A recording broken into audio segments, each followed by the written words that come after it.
Hello po mga kababayan, kamusta po kayong lahat? And once again, welcome back dito sa Simply Talkies Vlog. Tayo po ay magbibigay ng maiksing komento, opinion at reaksyon sa mga maiinit na usaping politika sa ating bansa. At dito nga po, no, may latest news, dalawa ito, no, ang mga pamilya Tulfo ay sinampahan di ba ng DQ case dyan sa COMELEC kasi nga daw po sa political dynasty. Tapos si Risa Hontiveros galit na galit dahil itong si Harry Roque ay may pagkapalos. Parang alam niyo yung palos, yung isdang ano, yung masyadong magaling lumusot, hindi siya mahuli, no? So yan po ang ating pag-uusapan, pero bago po tayo magpatuloy, tayo po ay magpapasalamat sa lahat ng ating subscribers, followers, nagla-like at nagsishare ng ating videos, sa ating mga OFWs, to the men and women in uniform, sa mga frontliners at mga guro. Shout out po lahat sa inyo, and may God bless us all. So unahin natin mga kababayan, yung sa mga Tulfo DQ case sa COMELEC. Kasi meron pong isang mamamayan na nag-file po ng disqualification case, no, dahil sa dahilang political dynasty. No, at ganun din po ang puntirya talaga ay itong si Erwin Tulfo kasi meron daw po siyang moral turpitude dahil doon merong finality yung kaso niyang cyber libel, no, correct nyo na lang ako, ng Supreme Court. So hindi dapat siya pwedeng kumandidato kasi ano ka na wala ka ng moral ascendancy, no? Kasi guilty ka sa libel di umano. So, however, eto po sumambulat sa pagmumuka nung petitioner, yung nag-file nung kaso na nagdesisyon ang First Division ng Commission on Election. Oo nga pala, no? Shout out doon sa isang kababayan natin na hindi alam kung ano ang COMELEC o kung ano ang trabaho ng COMELEC. Ang COMELEC po ay short term for Commission on Election. O yun na lang. Ha? O do sa mga hindi nakakaalam kung ano yung COMELEC, Commission on Election. Nasa Constitution po yan. No, sila po yung nangangasiwa sa usaping eleksyon. No, lahat po ng na patungkol sa eleksyon, ang COMELEC ang may karapatan dyan. O, yun lang ha. O, kung wala naman kayong pakialam, wapakils din ako sa inyo. Di po ba? O, tuloy natin yung kay Tulfo. Yung petitioner po, nagnanais ma-disqualify yung 5 Tulfo. No? Si ACT-CIS Representative Jocelyn Tulfo, si Congressman Ralph Tulfo, Senatorial Candidates Ben Tulfo, Erwin Tulfo at yung kanilang kapatid na babae dating DOT ba o DENR Secretary na si meron silang party list, no, yung ate nila si Wanda Tulfo Teo. Okay, so tama, Wanda Teo ano yun kasi babae. Okay, so sabi ng petitioner labag yun sa konstitusyon. So nag-file siya. The same time gusto niyang ma-disqualify si Erwin kasi nga po may moral turpitude siya. Mukha namang yung pagpapile niya ng kaso mukhang may bahid ng pamumulitika lang mga kababayan kasi oo nga nasa Constitution pero wala pong batas Walang batas na ano yung restriction o binaban ang political dynasty sa ating bansa. Ito ang nakakatawa. Bakit dinisqualify o binasura, DQ, ng COMELEC First Division yung kanyang kaso laban sa mga Tulfo? Upon review ng First Division, sabi nila, kulang ito. Nasaan yung mga kaukulang ebidensya nung petition mo? Kaya ang sabi, lacking inform, insufficient inform. Bakit? Kasi hindi niya po sinubmit yung copies ng COC nung mga dinidemanda niya for disqualification ng mga Tulfo. Pero mo nag-file ka Kulang-kulang naman pala. Oh, ano nangyari? Di ba? Tignan ko lang dito sa computer ko, mga kababayan, ha. Matatawa kayo eh. Kumbaga, gusto mo palang maalis ang mga tulpo sa balota, hindi makatakbo kasi may Ben Tulpo na o talagang may personal grudge ka lang sa tulpo, nagfile ka na rin lang naman ng DQ, dapat seryoso.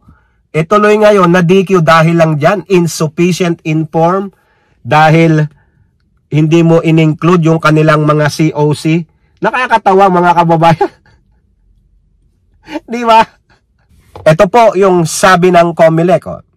Upon scrutiny of the submitted petition and its attachments, it appears that the petitioner failed to provide the copies of the respondent's COC, yung Certificate of Candidacy, which had been very vital in order to properly verify the necessary information alleged in petition. Oh, ibig sabihin, pinal mo lang, tapos wala kang kaagibat na ebidensya. Ano yon? Talaga lang, gusto lang mamuliti ka. O di kaya, sawang-sawa na sa tulpo. Kayo na naman, palpak na nga yung senador doon, dadagdagan nyo pa. O, lalo na yang si Erwin Tulfo, di naman Filipino citizen yan. May moral turpitude pa yan. O. May kasong cyber libel, di ba? Ganon eh. Tinawanan tuloy kayo ng taong bayan. Nagpile-pile ka. Seryoso ka ba? Ang tanong dito, hindi na pwedeng filean ulit ito ng DQ, itong mga to. Dahil wala na eh, binasura na lang. Baka MR na lang yan, motion for reconsideration. Di ba? Oh, nakakatawa. Halatang pamumuliti ka lang eh. Ba't ba asar na asar kayo kay Erwin Tulfo? Genuine naman magtrabaho. Ha? Buti nga yung tao gusto magsilbi ng totoo sa taong bayan. Yung iba dyan, ang totoo, gusto lang kumarakot. Di ba? O si Erwin tumutulong naman ha. Ang mga Tulfo tumutulong eh. O, buti pa ito, may mga accomplishment nakikita ninyo. Visible sila. Yung iba, visible nga, pero parang multo naman. Alam niyo yung visible na multo, parang si Pusit lang. Ha? Visible nga siya, pero wala mang ginagawa, di multo. Di ba? Visible na multo, visit. O, ano lang sabi ni Tulfo, ni Erwin Tulfo? I fully trust and stand to the freedom and fairness of the COMELEC. The decision showed the strong stand of the COMELEC to give justice and the maintenance of our democratic institution. As a public servant, I will remain true to my job to serve with integrity. Bilang lingkod bayan and to follow the law, ang desisyong ito ay nagbibigay daan upang lalo kong maituon ang aking oras at pagsisikap sa paglilingkod sa ating mga kababayan at sa pagsulong ng kanilang kapakanan sa Kongreso. I believe. Ako po naniniwala naman ako sa desire ni Erwin Tulfo na tumulong, no? Try nyo lang ulit. Oo, try nyo ulit pag nanalo siya, mag-file ulit kayo ng DQ. Kung allowed yun ng COMELEC. Okay? Now, punta naman tayo kay Harry Roque. Si Harry Roque po ay may pagkasapalos, no? Madulas. Hindi malaman ng Bureau of Immigration kung nasaan na siya, mga kababayan. Ha? Nung kahapon, meron pong hearing sa Senado sa committee ni Hontiveros na kung saan parang gusto nilang i-terminate ang citizenship ni Alice Guo. Natanong ni Hontiveros ang Bureau of Immigration, nasaan si Harry Roque? Do you have any information? Wala eh. Kumbaga, hindi po confident sumagot yung Bureau of Immigration. Nagpalusot-lusot na lang sa aking opinion yun ha. Pinanonood ko po eh. Ang sabi lang, we have information na pumunta siya ng Dubai, pumunta siya ng Singapore, at nasa Japan po siya. Nung magbo-board po siya papuntang US, hindi po siya pinaboard, na-reject po yung kanyang flight sa US. So, sabi nila, as of now, wala kaming info kung nasaan siya. Ganon, kainutil ang Bureau of Immigration pagdating sa mga taong ganyan na walang hold departure kasi hindi pa nakakasuhan, walang lookout bulletin, ganon. Kaya si Roque, he took the opportunity habang wala pang warrant of arrest or penal na kaso sa kanya para hindi siya mabigyan ng hold departure order. Kinakailangan talaga mga kababayan, dapat mas kinawalang hold departure order kung meron namang mga warrant of arrest, o di kaya nasa hearing. Ang Kongreso rin ang may kasalanan eh. Hindi nila nakitang flight risk si Harry Roque. That's why nagpa-petiks-petiks, they take the word of Harry Roque na sa next hearing, isasubmit niya yung mga kaukulang dokumentong siya ang nag-volunteer na magdadala. Pero siguro habang on the way na pagtanto niya, mali yung sinabi niya, inunahan niya na hanggat wala pa yung next hearing kasi yung mga congressman, pinagkatiwalaan siya na a-attend siya sa next hearing. Pero Harry Roque violated the trust of the Quad Committee. Sinira niya. Tapos siya pa ang may audacity ng malaki. Sinusupil daw siya, no? Ginagang up siya. O ngayon itong Bureau of Immigration, mga walang alam. Napaka-incompetent ng ating Bureau of Immigration. So hindi nyo matrack kung nasaan si Roque. Wala kayong intelligence fund, ano? Hingi kayo sa Pangulo ng intelligence fund para mahuli nyo yung mga pugante na nagsilaya sa ating bansa. Wala man lang kayong sa mga airports, no? Ma-coordination sa mga iba't ibang airport. Makipagano kayo sa Japan, 'di ba? Tanong nyo. Sabihin nyo lang kung merong ganitong taong lilipad, paki-notify po kami. Ganon. Kasi alam nyo nasa huling lugar si Roque. Nasa Japan eh, 'di ba? Sabi nyo bound for US pero hindi siya nakapag-depart. Nandiyan pa siguro siya sa Japan. Tanungin ninyo, immigration lag. Ngayon si Hontiveros galit na galit mga kababayan, nagpupuyos siya. Where in God's name is Harry Roque? Sabi niya. Hindi natin alam, sabi niya. Hindi nyo alam. Nakakapagsalita pa siya against the government, nakakapag-vlog pa siya. Where is he now? Sabi lang ng Bureau of Immigration, parang ganito ang dating eh. Where is Harry Roque now? I'm sorry, madam. Wala kaming pake kay Harry Roque. Kasi bakit? Wala naman po siyang hold departure, wala po siyang warrant of arrest, so he can do what he want. Yon ang palusot. Diba, Bureau of Immigration? Saan lang kayong magaling? Saan kayong magaling? Alam nyo na kung saan magaling ang Bureau of Immigration. Ang sabi pa ni Hontiveros, meron daw siyang info na si Harry Roque, malamang lumabas ng bansa through the south. South na naman! No? Sambuanga, Tawi-Tawi, sa Tawi-Tawi hanggang doon lang daw, naputol na yung intelligence report.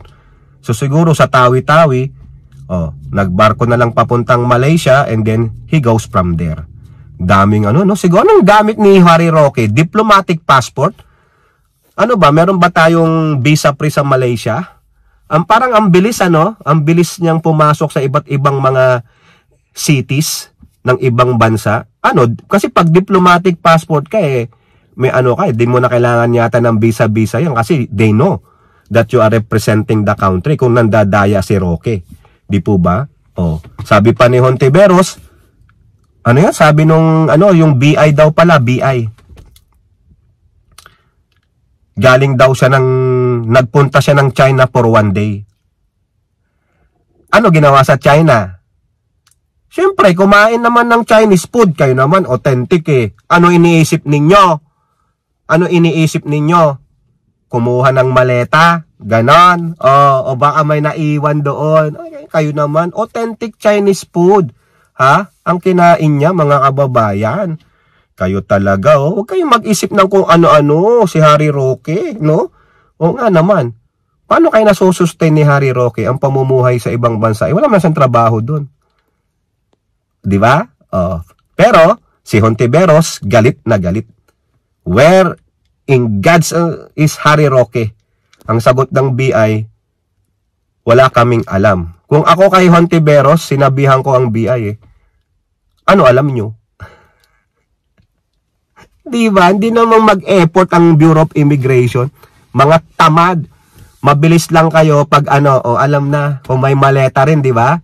Kayo po, ano pong inyong masasabi? Comment down below and don't forget to like and share. Hope to see you in the next videos. Bye-bye. God bless.